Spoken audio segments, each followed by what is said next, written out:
Early morning at Femi's hostel bathroom. He stood under the shower, hoping cold water would snap him out of whatever this was. He kept scrubbing his palm, but the black smudge wouldn't come off. It wasn't dirt. It was part of his skin now, like something had burned it spiritually. He stared into the mirror, and for a split second, the reflection smiled without him. He stumbled backward, heart pounding, so terrified now. At the university library at 1:40 p.m., Bola had gone through her cousin Tayo's journal over and over again. There was one particular passage that made her stomach knot. Once marked, the bloodseekers don't need to follow you.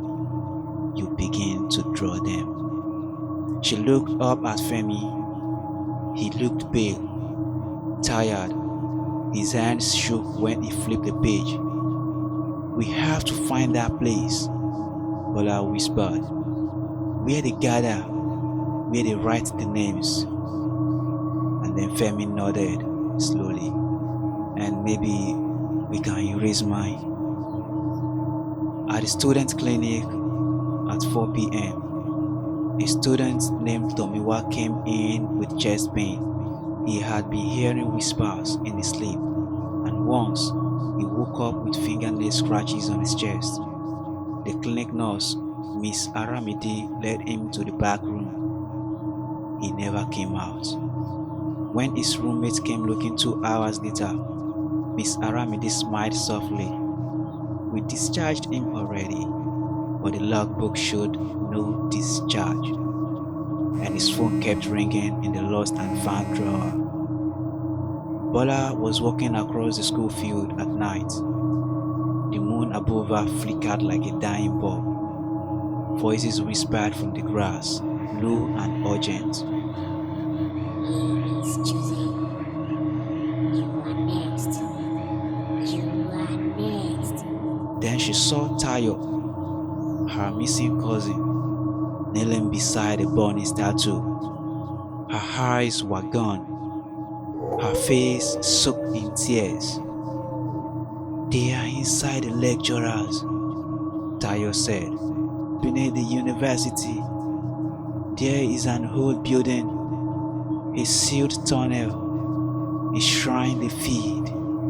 Bola screamed and woke up. It was a dream. Femi was already up, sitting on the floor, eyes wide. "I saw it too," he said. "I saw the tunnel." At the old engineering building at midnight, the snuck out torchlight glow. The abandoned engineering building was fenced off, covered in vines and rusted scaffolding.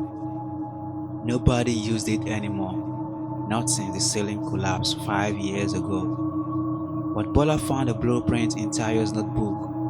There was a hatch under the floor, near the broken workshop. They found it. A rusted metal trapdoor, sealed with old chains. Femi's marked palm began to burn the closer they got.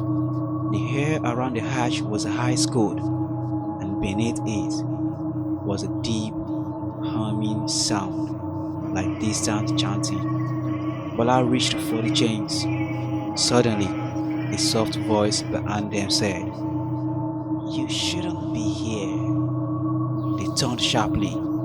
Miss Aramide, the clinic nurse, was standing behind them in full lecturer attire. She smiled. Then her skin cracked. Not like dry skin, like porcelain. Something darker was beneath, and her voice changed, echoed. "You've seen so much, and your names are already written." Behind her, other shapes moved in the darkness. Too many. They were surrounded. Femi stepped in front of Bola. His marked hand paused with heat. "Run," he whispered. Bola looked at him. eyes wide, but he didn't move because now he could hear their thoughts and they were calling to him.